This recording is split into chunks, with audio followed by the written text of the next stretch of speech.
Nanti mungkin juga teman-teman yang hadir di sini juga bisa menyampaikan pertanyaannya di Q&A yang ada di bawah dari screen Anda. Nah, berikutnya kita coba dengar dari Pak Trijoko ya sebagai chairman dari FPSB. Apa dan mengapa? Silakan Pak Trijoko. Teman-teman sekalian, selamat pagi. Ya, tadi Pak Hanif sudah memperkenalkan diri saya. Ya, betul, saya masih orang korporasi dan saya akan membahas tentang mengenal perencanaan keuangan dari segi compliance, ya, terutama yang dikaitkan dengan situasi yang kita hadapi bersama akhir-akhir ini. Jadi, saya akan menggunakan beberapa data dan fakta, bukan dari clipping media, tetapi dari research kami sendiri dari FPSB Indonesia. FPSB Indonesia adalah bukan sebuah asosiasi, dia adalah Financial Planning Standard Board Indonesia, merupakan bagian dari Financial Planning Standard Board Global yang beranggotakan 26 negara. Jadi bahasa saya adalah bahasa 26 negara. Itu sebagai bagian dari compliance yang kami akan lakukan. So, teman-teman sekalian, kita mulai dengan teman-teman sekalian, tadi kita bicara mau ngomong soal IOSCA ya. Jadi saya mengambil data-data ini bukan dari media, tetapi dari IOSCA sendiri. Data kami sudah mencium hal ini sebagai standard board sejak Desember dan Januari, dan di saat itu tim mengambil data-data dari media, dari dari Google, ya, dan hasilnya cukup membingungkan karena PT Yuska Financial Indonesia mengklaim dirinya sebagai 3 wajah. So, thank you. Yuska is an independent financial planning firm that focus on telling the truth about the unopened secret in financial industry. Dan dia katakan, we try to play our part as financial educator. Jadi dia mendefinisikan independent financial planning firm dia, Yuska, sebagai financial educators. Di dalam berita yang lain di Google ada lagi, Yuska is an independent financial consultant firm, bukan financial planning firm, financial consultant firm, an executor for every client and financial problems. Jadi ada kata-kata eksekutor. Ada kata-kata dia mempersembahkan produk, ya. Ada kata-kata dia mendapatkan komisi, ya. Tapi tetap kata-katanya independen. Yang ketiga, dia mengatakan dirinya sebagai independent financial advisors company, ya, mempersembahkan financial advisory. So saya melihat ini sebagai conflict of interest, memanfaatkan kata-kata independen, tetapi nggak independen. Ya, dan itu yang hanya satu yang kami lakukan, dan kami ingin menyatakan bahwa OJK sudah membuka operasi mereka dengan alasan yang sangat-sangat sahih bahwa mereka tidak punya lisensi sebagai advisors, penasihat investasi, dan dia tidak punya lisensi untuk eksekusi produk untuk kepentingan klien dia. Dia tidak punya lisensi. Yuskanya sudah ditutup, maksudnya dibekukan. Demikian juga ada beberapa PT yang ternyata ditemukan menjembatani 3 klaim tersebut. So, teman-teman sekalian, tugas saya adalah financial planning firm. Dia menamakan dirinya sebagai financial firm. Apakah Yuska itu perencana keuangan independen? Apakah dia firma perencanaan keuangan? Apakah dia perencana keuangan? Dan apakah dia independen? Ya, kalau dia seorang perencana keuangan independen, seharusnya dia ditindak menggunakan beberapa peraturan-peraturan seperti halnya ada di PPATK, ada bahwa profesi perencana keuangan adalah profesi yang wajib lapor, yang mesti melaporkan apabila ada transaksi mencurigakan, dan ada juga di nomor 6, ada tindak pidana sebagai perencana keuangan. Tetapi kalau dia bukan seorang perencana keuangan independen, tentunya dia masuk ke dalam hukum yang berbeda. Ya, nah untuk menjawab ini, saya ingin menjelaskan sedikit pandangan kami dari FPSB Indonesia tentang jawaban di sini. Jadi teman-teman sekalian, FPSB Indonesia itu adalah sebuah lembaga standar profesi dan tujuannya adalah client first, ya, proteksi kepada nasabah dengan meningkatkan kualifikasi para perencana profesi perencanaan keuangan. Jadi tadi Pak Saifir Senduk menyatakan perencana keuangan, independen perencana keuangan. Kami secara global mengatakan bukan perencana keuangan, tetapi profesi perencanaan keuangan. Siapa dia? Di IPSB Indonesia, membernya itu sekian ribu. Pak Joko, ya. Pak Joko, ya, kurang keras lagi, deketin dikit lagi. Oke. Oh, karena kuping rupanya dia. Ya, jadi profesi perencanaan keuangan itu berbeda dengan perencanaan keuangan. Karena perencana keuangan belum jadi profesi.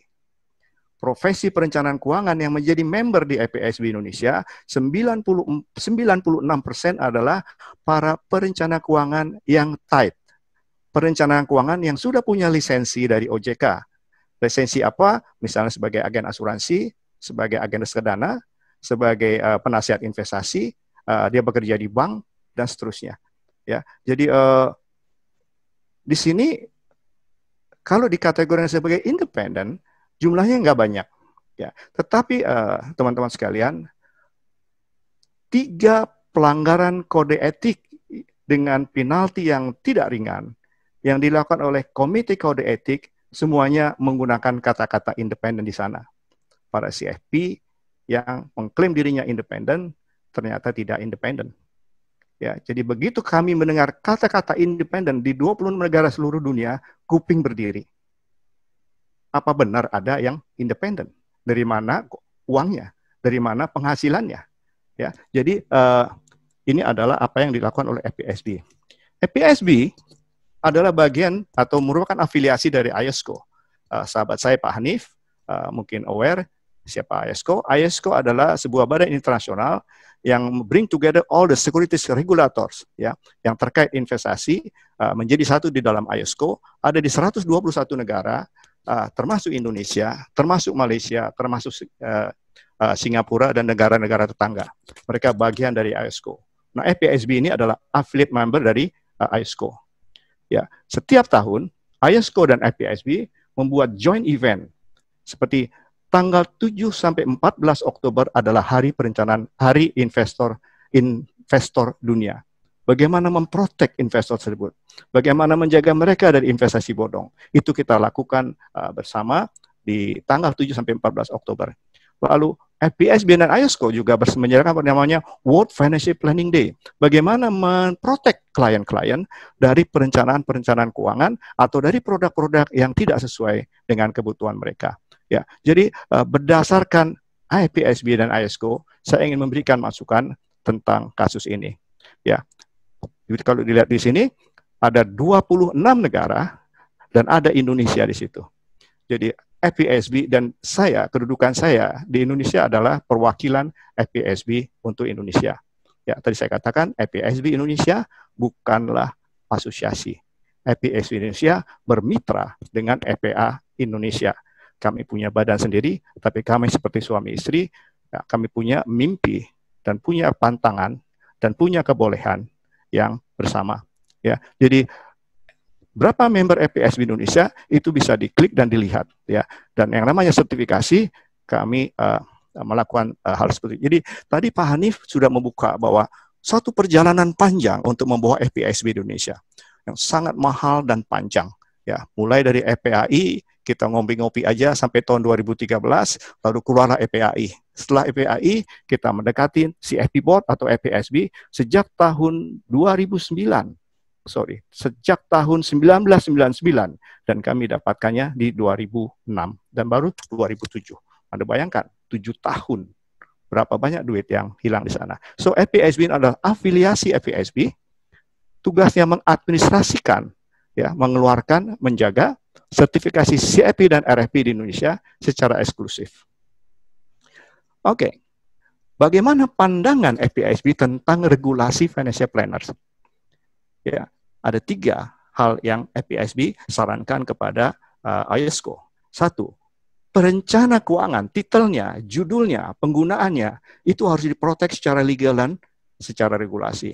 Di Indonesia belum ada regulasinya. Tetapi dengan kata-kata ini, setiap ada seseorang yang mengatakan dirinya perencana keuangan dan memberikan kegaduhan, kami turun tangan. Sebagai informasi, tidak ada satupun para pengurus di PT Yoska atau beberapa affiliate company-nya yang menjadi member FPISB Indonesia. Ada 1 di tahun 2015 dan dia mengundurkan diri. Ya. Dan ada 1 yang menjadi financial advisors di level yang tidak tinggi, bukan di level manajemen, yang menjadi anggota, dan kami menunggu waktu untuk mengajak dia minum dan ngobrol-ngobrol tentang dia dan tentang apa yang dia lakukan. Ya. FPISB adalah fiduciary standard care. Ya, jadi kami punya fungsi sebagai orang-orang atau badan yang dipercaya untuk menjaga suatu standar care. Dan itu harus dilindungi secara legal dan regulasi. Dan kami tidak menginginkan perencana keuangan diatur oleh regulator, tetapi seharusnya diatur oleh badan profesi perencanaan keuangan. Nah, tadi Pak Safir, guru saya ini, saya belajar dari dia lama sekali. Waktu saya belum mulai, saya ngikutin saran-saran dia untuk meninggalkan pekerjaan tetap menjadi bisnis. Aduh, saya nggak berani. Sampai hari ini Pak Safir saya nggak berani. Ya, jadi teman-teman sekalian, mari kita definisikan independen. Concern kami ini di FPISB bukan tentang perencana keuangannya, tapi tentang kata-kata independen. Ya. Kita lihat di Singapura. Di Singapura OJK-nya namanya Monetary Singapore. Ya, jadi mereka mengatakan istilah independen atau independensi seperti menyampaikan kepada konsumer atau konsumen di Singapura sebagai kesan sebagai seseorang yang sangat objektif. Dia tidak berpihakan dan jauh dari konflik of kepentingan. Niatnya bagus. Tapi teman-teman, di UK, di Singapura, di Australia, banyak sekali kejadian-kejadian yang ditunggangi oleh kata-kata independen. Banyak sekali pelanggarannya. Yang seperti saya katakan tadi, kami mengalami 3 proses kode etik kepada 3 yang memiliki gelar CFP, dan dia ada kata-kata independen. Sekarang ada lagi. Ya, walaupun bukan anggota, tetapi 1 orang ini punya 3 independen. Luar biasa. Hebat sekali ya. Nah, jadi di sini katakan, MAS, Monetary Authority of Singapore, OJK Singapura, secara proaktif, ya, dia mengendalikan dan dia mengawasi dan memproses dalam bentuk izin kata-kata independensi dalam bentuk regulasi. Tidak ada seseorang pun di Singapura yang boleh mengatakan dirinya independen, baik pribadi maupun firmanya, tanpa lisensi dari OJK. Ini terjadi kebanyakan di negara-negara common law, seperti UK, Australia, New Zealand, Hong Kong, yang mengatur itu. Ya. Nah, teman-teman sekalian, tadi Pak Safir mendefinisikan apa itu independen. Regulator di Singapura juga mendefinisikan seperti ini. According to MAS guidelines, ya, FA firms, ya, ada 2 di sana, financial advisors dan independent financial advisors, itu bisa menggunakan independen untuk menyatakan dirinya, 1, it does not receive any commission or other benefit from a product providers, ya, tidak menerima segala macam bentuk komisi atau manfaat dari produk provider yang bisa menciptakan suatu produk bias. Selain itu, kalau dia berbentuk firma, does not pay any commission to and cover other benefit upon its representative. Dia juga nggak boleh bayar komisi atau penghasilan kepada orang-orang atau perencana keuangan di bawah dia. Yang ketiga, dia beroperasi bebas dari direct or indirect relating to any investment product which is recommended. Jadi dia nggak bisa melakukan eksekusi sama seperti yang dilakukan oleh Joska. Yang pertama, dia tidak boleh mendapatkan segala macam bentuk income dari produk. Jadi kalau dia bahkan di Singapura, dia seperti Pak Safir katakan, dia seorang independent financial planners, dia berbicara di perusahaan, dia juga tidak boleh menerima honor sebagai pembicara. Kemudian yang ketiga, it operates without any conflict of interest created by any connection or association with any product provider. So teman-teman sekalian, menggunakan standar dari Malaysia, the Monetary Authority Singapura yang juga digunakan di UK, saya bisa mengatakan bahwa Yuska itu bukan independen. Dia tidak memenuhi semuanya. Ya, lalu kita teruskan. Ya, di sini dikatakan. Jadi kalau saya seorang CFP, itu apa kaitannya di sana? Jadi kalau hal ini mirip dengan Indonesia.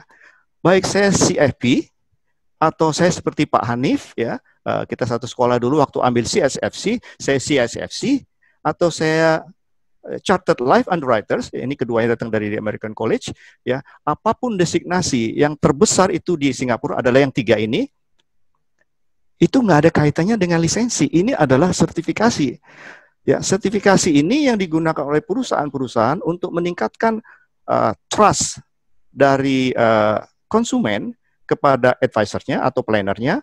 Ya, jadi teman-teman sekalian, yang ingin saya sampaikan di Singapura itu sama seperti di Indonesia, bahwa seorang CFP itu tidak bisa mengelola uang nasabah tanpa punya izin dari OJK.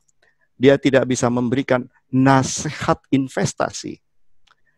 Seorang CFP hanya bisa memberikan nasihat perencanaan keuangan, bukan nasihat investasi. Kita bergerak dari perbedaan antara perencanaan keuangan dengan investasi. Walaupun di dalam 6-step proses ada satu langkah yang melibatkan produk di dalamnya. Bagaimana dengan Malaysia? Di Malaysia berbeda lagi. Seorang financial advisors itu dibagi 2. Financial advisors asuransi dan financial planning untuk pasar modal. Ya, di Singapura, di Malaysia, financial planners itu dimasukkan sebagai lisensi dan dikenal sebagai profesi di regulator di sana. Ya, di sana title financial planners baru boleh digunakan seseorang apabila dia memperoleh lisensi dari bank negara, apabila dia seorang agen asuransi, atau dari security commissions bila dia seorang investasi. Ya, persyaratannya apa? Seseorang bisa mendapatkan title financial planners dan bisa mengakses beberapa produk-produk keuangan apabila dia seorang registered financial planners yang diperoleh atau dipimpin oleh sebuah asosiasi di sana, yaitu Malaysian Financial Planning Council, atau dia seorang certified financial planners yang dipimpin oleh asosiasi Financial Planning Association Indonesia. Di Indonesia mungkin ini namanya Financial Planning Association Indonesia, kalau di Singapura Financial Planning Association Singapura. Ya, jadi ada persyaratan dan sini ada kaitannya adalah registered financial planners dan certified financial planner itu adalah kompetensi. Ya, begitu dia memperoleh kompetensi, dia mesti mengurus suatu lisensi untuk mendapatkan financial advisors insurance yang bentuk dalam asuransi. Bagaimana kalau dia di level investasi? Investasi tidak dihandle oleh bank negara di Malaysia, dia dihandle oleh the Capital Market Service Act 2007. Ya, nah di sana mirip. Di sana dikatakan adalah financial planning in securities. Siapa yang bisa memperoleh ini, dia mesti memiliki kompetensi seorang certified financial planners qualifications dari Financial Planning Association Malaysia. Jadi para teman-teman CFP dari FPA yang dipimpin oleh Asosiasi FPA Malaysia itu melakukan suatu pendaftaran administrasi karena secara kompeten dia sudah lulus untuk mendapatkan lisensi sebagai perencana keuangan di sekuritas. Apabila dia seorang CSFC, ya, ada sekitar 300 CSFC di Indonesia, Pak Hanif dan Pak saya salah duanya, dia juga di-acknowledge untuk bisa mendapatkan, ditambah dengan proses administrasi untuk bisa mendapatkannya. Nah, CSFC di Malaysia itu asosiasinya adalah Malaysian Association of Chartered Financial Consultant. Ya, jadi kita bisa lihat ya, financial planning dan financial consultant. Dan mereka mesti punya pengalaman 3 tahun. So, teman-teman sekalian, kita bisa lihat di sini bahwa certified CFP, certified CSFC, certified CLU itu adalah bukti sebuah kompetensi yang dihargai oleh regulator di sana dan dijadikan dasar yang kuat untuk mendapatkan lisensi. Nah, kita lihat dari segi bagaimana seorang perencana keuangan berpraktek. Tadi Pak Safir sudah jelaskan, ya, seorang CFP, seorang RFP, dan CSFC, kita belajar ada 6-step proses. Ya, dari mulai satu, define the scope of engagement. Ya, kita ketemu dia, kita kasih tahu kita bisa apa, ya, apakah kita seorang independen atau non-independen, ya, apakah kita punya lisensi atau nggak punya lisensi, kita mesti expose semua di situ. Ya, untuk dan satu lagi adalah kita mesti membuktikan adalah kita pemegang sertifikat tersebut, baik secara memegang kartunya atau membuka kepada dia ke webnya daripada sertifikat provider yang menyatakan saya masih disertifikasi. Nah, teman-teman, step 1 define the scope, kemudian determine personal and financial goals, ya, kita bicara fact finding. Yang ketiga, kita berdasarkan data-data tersebut kita lakukan analisa, kita lakukan evaluasi, dan kemudian baru kita kembangkan perencanaan keuangannya. Nah, di langkah 5 yang kita mesti hati-hati. Di situ ada create and implement your financial action plan. Produk terlibat di situ. Jadi tadi Pak Safir mengatakan proses 1 sampai proses 6 kita bisa men-charge dia sebagai fee base. Ya, berapa? 1 juta, 1,5 juta. Karena ini bukan pekerjaan yang gampang. Ya. Nah, kalau kita punya akses atau punya lisensi produk, kita bisa implement di nomor 5. Ya. Tapi pertanyaannya di Indonesia adalah, apakah mungkin seseorang cukup penghasilannya hanya dari advice fee? Financial planning advice fee, bukan dari investment advice. Ya, commission atau investment commission atau insurance commission. Itu satu pertanyaan. Jadi kalau seorang mengatakan dirinya independen, pertanyaan yang dilakukan oleh nasabah biasanya, terus dari mana income kamu? Kalau 1 juta, kalau kamu punya 5 klien dalam sebulan, kamu dapat 5 juta sebulan. Ya, apakah itu cukup? Apakah itu memadai? Apakah kamu tetap ada ketemu saya 2 tahun kemudian? Ya, hal-hal seperti itu yang sering ditanyakan kepada dia. So, teman-teman sekalian, jadi, dalam kasus Yoska, kita melihat moto dari perencanaan keuangan. Harusnya seorang certified financial planners atau seorang perencana keuangan itu kompeten dan ethical. Dan dia harus qualified, artinya dia punya regulator atau lisensi. Ya. Nah, CIP itu dikenal sebagai the most desired and respected global certifications. Jadi kita tahu bahwa sampai saat ini, setahu saya, baru FPSB Indonesia yang memiliki kode etik yang sangat ketat, bukan saja memiliki, tetapi melakukan aksi apabila diduga ada pelanggaran. Ya, jadi kode etik itu sendiri bukan berarti apa-apa tanpa suatu aksi. Ya, jadi seperti yang saya sampaikan, sejak 2006 kami beruntung hanya melakukan 3 disciplinary prosedur untuk CFP atas pelanggaran etika. Ya, jadi menjadi CFP tadi Pak Safir sampaikan. Terima kasih untuk introduksi program CFP. 1, kita mesti ikut pendidikan awal. Kemudian kita mesti ikut ujian. Setelah lulus kita mesti ikut CPD, ongoing education. Sebelum masuk kita mesti punya experience. Jadi seorang agen asuransi, dia baru misalnya, atau seorang agen reksadana atau penasehat investasi, dia baru gabung, dia belum punya pengalaman 3 tahun, dia belum tentu bisa menjadi atau mengikuti ujian dan memperoleh sertifikat CIP. Jadi ada experience minimum 3 years di bidang terkait jasa keuangan. Jadi nggak bisa orang baru di sini. Dia mesti misalnya magang dulu tempatnya Pak Safir, belajar dari Pak Safir.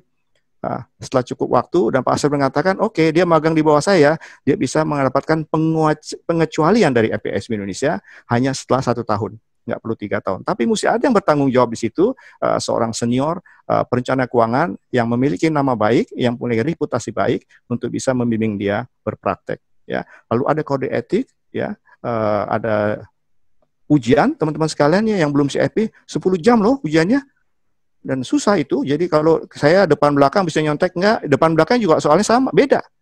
Ya, kalau soalnya sama, jawabannya beda, yang 1A, yang 1C. Ya, jadi seperti itu. Dan adhere to code of ethics. ya, dan menempatkan kepentingan klien sebagai hal yang utama, ya. Jadi nggak gampang menjadi seorang CFP. So teman-teman sekalian, nah pertanyaan saya dari tadi, atau menurut Anda, apakah Yuska sebagai individu atau sebagai firma itu perencana keuangan independen atau bukan? Sebagai firma lisensinya apa? Pak Lunggan menyatakan firmanya itu PT di bidang kursus. Mana bisa PT di bidang kursus pendidikan menjadi PT Financial Planning? Lalu apakah dia seorang perencana keuangan? Saya baca-baca di media. Di kita bukan CFP, bukan RFP. Di tempat lain, di tempat sahabat-sahabat lain juga bukan. So kompetensinya mana? Etikanya mana? Independen, udah jelas nggak independen. Ada conflict of interest. So teman-teman sekalian, FPSB melihat Yuska itu bukan seorang perencana keuangan atau perencana keuangan independen. He's nobody, I'm sorry. Ya, dia adalah seseorang yang menggunakan kedok perencana keuangan independen untuk beroperasi dan merugikan nasabah. Ya, dan untuk ini kita akan sampaikan pandangan kami kepada Satgas OJK, kepada PPATK atau pihak-pihak yang kompeten tentang pandangan Financial Planning Standard Board tentang kasus ini. Tetapi kita ada pembelajaran besar di sini, ya, karena setiap kejadian itu selalu menggunakan kata-kata independen.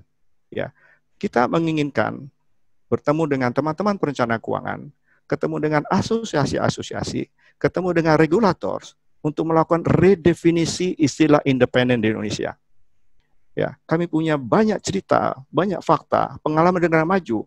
Istilah independen itu rawan ditunggangi dan disalahgunakan oleh pihak yang tidak bertanggung jawab. Nah, teman-teman, di dalam kasus-kasus sebelumnya, kita melakukan tindakan kode etik, kita bekukan CFP-nya, tetapi tidak ada tindakan pidana. Jadi kami juga berharap untuk kasus Yuska, untuk menjadikan efek pembelajaran bagi kita semua, seharusnya tidak hanya selesai dengan damai. Mesti ada sesuatu yang membuktikan betul-betul bahwa dia salah, dan tentunya ada tindakan pidana atau perdata yang diterapkan kepada dia. Ya, ini untuk apa? Untuk agar masyarakat bisa percaya bahwa mereka bukan seorang perencana keuangan. Nah, teman sekalian, tadi saya sampaikan, independent financial planners itu hanya ada di Indonesia. Anda boleh klik di Google manapun, jam berapa, tanggal genap atau tanggal ganjil, ya, Anda coba klik. Tidak pernah ada istilah independent financial planner di luar Indonesia. Begitu Anda klik independent financial planner, yang keluar adalah independent financial advisors. Financial advisors itu miliknya regulator, miliknya MAS, miliknya Bank Negara, miliknya Security Exchange Commissioners, dan seharusnya miliknya OJK. Ya, mereka yang seharusnya mendefinisikan dan mengatur. Apabila belum diatur oleh OJK di Indonesia, seharusnya ada SRO atau sebuah lembaga self-regulatory yang sangat kuat dan powerful yang bisa mengambil tindakan apabila terjadi pelanggaran kode etik. Dan apabila tidak ada atau belum ditemukan, sebaiknya kata-kata independen ditunda dulu sampai ada. Ya, kalau tidak, kita akan mengalami kasus yang sama berulang dan berulang. Ya, perlu ada revisi, sosialisasi, dan pengawasan khusus bersama regulator. Jadi teman-teman sekalian, saya tahu saya sudah bicara dengan beberapa asosiasi tentang hal ini.